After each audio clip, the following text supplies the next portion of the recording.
Hey, this is Jason with another Fletcher Farm episode.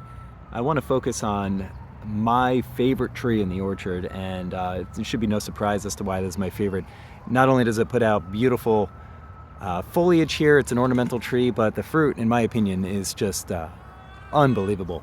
So this is the Spice Zee Nectaplum, and it's been in the ground for a little over a year here. It was a fairly large tree. It was bare root when I got it. I got it from Walter Anderson here in San Diego, and it's a Dave Wilson tree. And when I put it in the ground, it just absolutely exploded. And I've had to prune it back quite a bit to keep it manageable. And I've been trying really hard to give it that open vase shape. You'll see that I do have some lower branches here. They were backup branches if I wanted to go lower, but I think I'll keep those. I think it'll be a multi-layered, maybe a multi-grafted tree. I'm not quite ready to give up on any of the potentially fruiting Spice Zee Nectaplum branches yet, but maybe I'll multi-graft in the future. But the tree just wants to grow. It just wants to go up.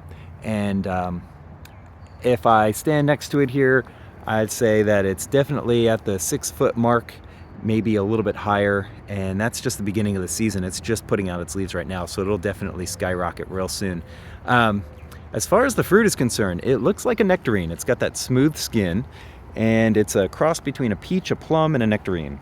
And the inside has this, in my opinion, this like cinnamon flavor to it. It's white on the inside, so it has these tiny little brown speckles in the center. The outside, when I picked my fruit last year, I did let 1 or 2 go to fruit just because even though I want the roots to establish, I'm just so curious. I can't help myself. I think most of you would agree. I didn't let too much fruit go last year, but I did pick one that I remember is very memorable. And the skin was not very attractive at all. It was somewhat firm. It had cracked in a few areas. The cracks had healed, so there was no cause for concern with bugs getting inside.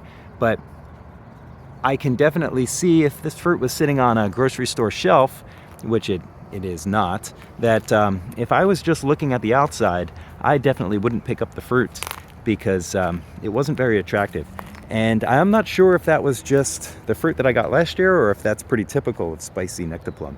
But in any case, this is one of my favorites. And if I had to plant another tree that was one that I already had, I would definitely add a second Spice Zee Nectaplum. These things are amazing. But when I read online about others who have these, there seems to be some division among fruit growers as far as how the flavor is for that particular individual. Either I got a good tree, although this doesn't seem as likely if it's all coming from the same parent tree. Maybe I got a good one, or possibly my taste buds just really like this particular type of fruit and it just doesn't do anything for other folks. But I thought this was going to be a clear winner when I read online that some folks were ripping out their Spice Zee Nectaplum because the fruit just wasn't good enough for them. I was pretty shocked by that.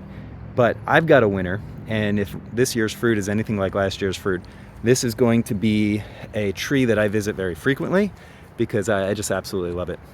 These red leaves, by the way, as they come in, they're nice and vibrant, this maroon color that you get on the new leaves, and then throughout the season they slowly start to turn dark green, and that happens over time, so it's a nice way to mark the changing months of the summer season. So Spice Zee Nectaplum, definitely a winner in my book.